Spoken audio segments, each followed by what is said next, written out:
왜 우리 사회에 이런 일이 자꾸만 일어나는 걸까요? 정말 답답하고 분노가 치밉니다. 백성문 변호사님. 네, 저도 이 뉴스를 보고 굉장히 화가 많이 났고요. 정말 안타깝다는 생각이 많이 들었는데요. 이 영상 제가 좀 설명을 드리겠습니다. 1차선 도로에 이제 우리 쓰레기 수거차가 음식물을 수거해 가죠. 네. 지금 저 보시면 이제 차량이 섰습니다. 그리고 환경미화원이 이제 도로로 내리는 순간에 갑자기 흰색 승용차가 수거차 뒷부분을 들이받습니다. 그 이후의 영상은 저희가 볼 수는 없어요. 저 너무 끔찍한 상황이어서요. 그래서 쓰레기 수거차 운전차가 내려서 머리를 감싼 채 119에 신고하는 동안에도 더 황당한 건 저 운전자, 저런 사고를 낸 운전자가 내리지조차 않습니다. 세상에, 아니 정말로 저 상황이요. 저 운전자가 사고를 낸 운전자가 내리지도 않았다는 건 얼마 전에 이른바 을왕리 그 음주운전 사고와 거의 흡사한 상황인데, 장윤미 변호사님, 네. 저 환경미화원분 너무 걱정됩니다. 어떻게 됐습니까? 정말 너무 마음이 아프게도 끝내 사망하셨는데요. 지금 보신 영상의 상황이 지난 6일 새벽 3시 40분쯤의 상황입니다. 이게 대구 수성구의 한 도로에서 일어났던 일인데요. 이 대구 수성구의 수성구민 운동장역 인근 도로에서 이 쓰레기 차가 수거차가 이렇게 원래 한 분이 뒤에 매달려서 이렇게 수거 작업을 하시잖아요. 네. 근데 이 고급 외제차를 탄 이 30대 여성이 몰던 차에 영상에서도 보셨겠지만 속도를 전혀 줄이질 않습니다. 이 내리려는 찰나에 충돌을 했기 때문에 심정지 상태로 이제 병원으로 옮겨졌지만 안타깝게도 끝내 숨졌고요. 뿐만 아니라 이 수거차를 운전하던 다른 환경미화원분 그리고 이 여성의 옆에 또 타고 있던 동승자가 있었습니다. 이 동승자 또한 큰 부상을 입고 병원에서 치료 중인 상황이라고 합니다. 너무너무 분노가 너무너무 치밀어서요. 말도 제대로 안 나옵니다. 경찰 얘기 들어보시고 이어가 보도록 하겠습니다. 취소 수준입니다. 동승자까지는 우리가 술 먹었는지 안 먹는지 조사를 안 하죠. 운전자는 거의 안 다쳤고.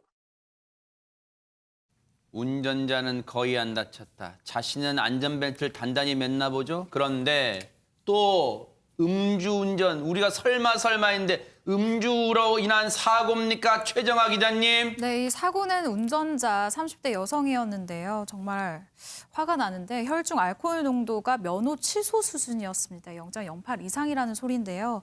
음주운전을 한 상태였고 일단 사고 당시 사고를 낸 차량엔 동승자, 아까 경찰의 목소리도 들렸지만 동승자도 탑승을 한 상태였습니다. 경찰은요. 차량 블랙박스 등을 조사한 결과 음주운전자 차량에 함께 탄 동승자의 경우 이 음주운전 방조 혐의는 없는 것으로 결론을 내렸다라는 이야기를 했습니다. 상식적으로 이해가 안 됩니다.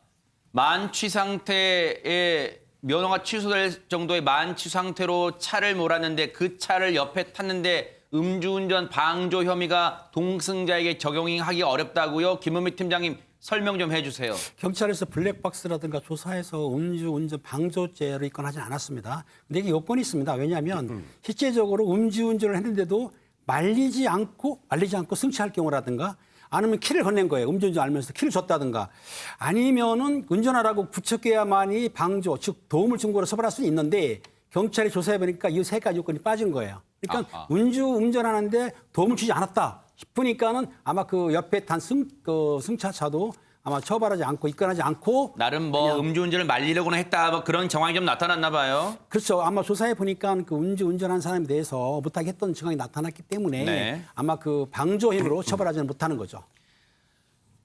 그 뉴스파이터가 늘 이런 사건 사고 전해드리면서 그런 생각합니다만 왜 우리 사회는 이렇게 열심히 사시는 분들한테 이런 정말로 날벼락 같은 일이 벌어질까요? 관련해서요. 이분은요. 열심히 사시던 50대 한 집안의 든든한 가장이셨을 거예요. 해당 지자체 얘기 들어보시고 이어가 보도록 하겠습니다. 97년도에 오셔가지고 건물을 했는데 말없이 조용히 자기 일 성실하게 하고 저희 동료들하고도 관계가 좋고 그런 사람이었습니다. 편안한 사람이었어요.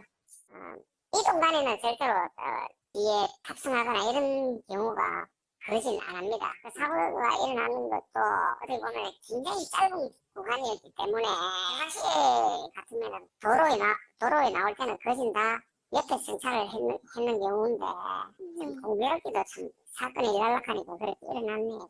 더 나은 방안을 지금 생각하려고 지금 노력 중이에요.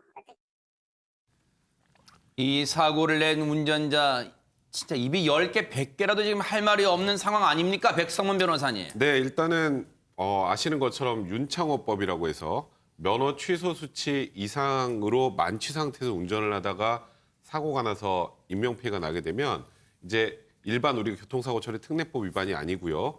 위험운전 치사상이라고 해서 특정범죄 가중처벌되는 법률의 규정이 있습니다.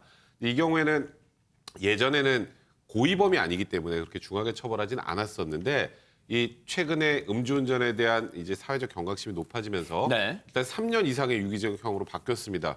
그럼 굉장히 중한형입니다. 일단 이 운전자 구속이 된 상황이고요.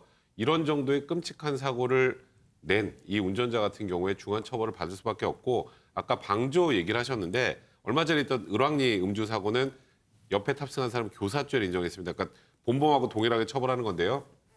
사실 그냥 단순 동승 가지고 방조 혐의를 적용하기 쉽지는 않아요. 뭔가 음주운전에 도움을 줬어야 입건을 하는데 이번 사안은 그게 좀 부족했던 사안으로 일단 판단할 수 있을 것 같습니다. 네. 최진봉 교수님. 예. 시청자분들이 그런 생각하실 거예요. 법을 만들어 놓으면 뭐 합니까? 윤창호법이란 걸 만들어 놓으면 뭐 합니까? 이런 생각하실 것 같아요. 그러니까요. 저도 그런 생각이 같이 들어요, 사실은. 윤창호법이 사실 지난해 만들어졌잖아요.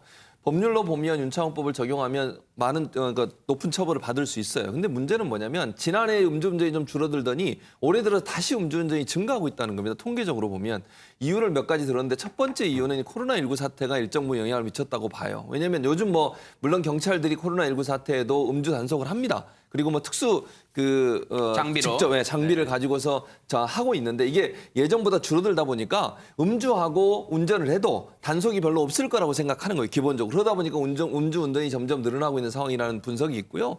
또 하나는 뭐가 있냐면 법은 윤창호법이 통과되면서 엄하게 처벌할 수 있는 기준으로 만들어졌는데 이게 법원에서 판사들이 재판하는 과정에 있어서 집행유예로 감경해주는 경우들이 좀 많이 있나 봐요. 그러다 보니까 실제 윤창호법이 실행됐음에도 불구하고 이 음주운전이 적극적으로 줄어들지 않는 요인을 작용하지 않는가 이런 생각이 드는데 저는 뭐 법원이 판단을 잘 하시겠지만 이런 음주운전 특히 이렇게 열심히 사시고 아무 정말 뭐 사회에 해를 끼치는 것도 아니고 열심히 새벽에 일하러 가신 분들이 저렇게 안타깝게 생명을 잃는 일들이 반복되지 않도록 하기 위해서는요. 저렇게 무모하게 음주운전하고 남의 생명을 소중하게 생각하지 않는 모습이라고 저는 보거든요. 저런 행동에 대해서는 엄격하게 윤창호법을 좀 적용할 필요가 있지 않나 이런 생각이 듭니다. 맞습니다. 여러분, 연말입니다. 이런저런 이유로 술자리가 잦을 거예요. 하지만 약주를 드시는 것까지는 뭐라 할 수 없겠죠. 하지만 그 약주를 드신 이후에 그 운전대를 잡는 손, 그 손이 한 사람의 인생뿐 아니라 그 집안을 한순간에 풍비박산 낼 수 있다는 걸 생각한다면 오싹한 마음에 절대로 그 운전대를 잡고 싶지 않을 겁니다. 제발, 제발 간절히 호소드립니다. 음주 후에는 운전대를 절대 잡지 말아주시기 바랍니다. 자, 여러분과 함께하는 뉴스파이터 이제 다음 얘기로 넘어가 보겠습니다.